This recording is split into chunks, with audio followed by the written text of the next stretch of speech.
వాయసం అనేటువంటి పాఠ్యాంశాన్ని రాసినటువంటి కవి మామిండ్ల రామగౌడు. వాయసం అనగా కాకి. చాలామంది కాకిని సమాజంలో చిన్నచూపు చూస్తారు. అందరం నలుపు అనగానే చీదరించుకుంటాం.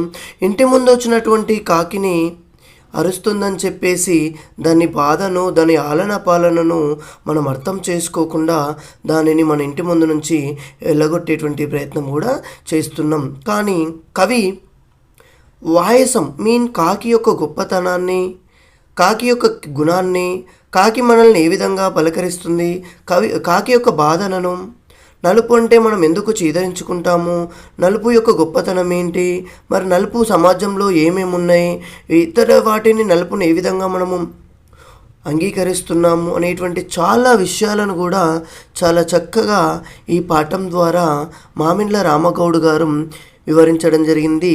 పాఠం పేరు వాయసం. ఇక్కడ చిన్న గేమ్ ఇవ్వడం జరిగింది. ఆలోచించి చెప్పండి. నటనలో ఆమె నాట్యమయూరి, ఆ పడతి నడక హంస నడక, ఆ ఇంట చిన్నారి పలుకులు పలుకుతుంది, మధుర గాయని సుశీలమ్మది కోకిల స్వరం, కావాలనుకున్న దానికోసం పిల్లలు ఉడుంపట్టు పడతారు, ఉడతా భక్తిగా భగవంతునికి దక్షిణ సమర్పించాలి. కొందరు యజమానుల పట్ల కుక్క విశ్వాసం ప్రదర్శిస్తారు, అతడు అవినీతి పరుల సింహ స్వప్నం.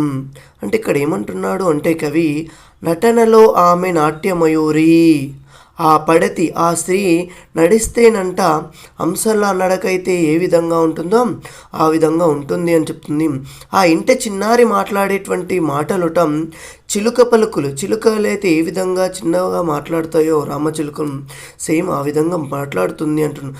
ఆమె మధుర గాయని సుశీలమ్మది కోకిల స్వరం, ఆమె గాయనంట ఎలా పాటలు పాడతాట, కోకిలైతే ఏ విధంగా స్వరము తీసి మాట్లాడుతుందో ఆ విధంగా గొంతెత్తి పాడుతుంది. కావాలనుకున్న దానికోసం పిల్లలు ఉడుంపట్టు పడతారు. చిన్నపిల్లలు ఎలా ఉంటారు, వాళ్ళు ఏది అడిగితే అది ఖచ్చితంగా కొనియాలి, అడిగిప్పించాలి. లేదు అంటే వాళ్ళు అది ఇప్పించేదాకా కూడా వాళ్ళు ఏడవడం అనేటువంటిది మానరు. ఉడతా భక్తిగా భగవంతునికి దక్షిణం సమర్పించాలి. శ్రీరాముడికి ఉడత అయితే వారధిని కట్టడానికి ఏ విధంగా సహాయం చేసిందో మరి తనకు తోచినంత సహాయాన్ని అదేవిధంగా మనం కూడా ఆ భగవంతుడికి ఉడతా భక్తిగా ఎంతో కొంత దక్షిణ సమర్పించాలి అని చెప్తున్నాడు. కొందరు యజమానుల పట్ల విశ్వాసం. కుక్క అయితే ఏ విధంగా యజమాని చెప్తే వింటదో, ₹1 అన్నం పెట్టగానే ఏ విధంగా అతన్ని మర్చిపోకుండా ఉంటుందో